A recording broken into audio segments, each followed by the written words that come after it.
1, 2, 3.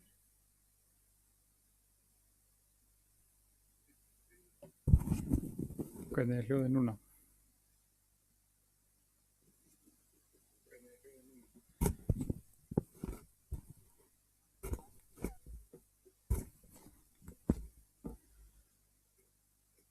Ok, prófum þetta bara þá svona.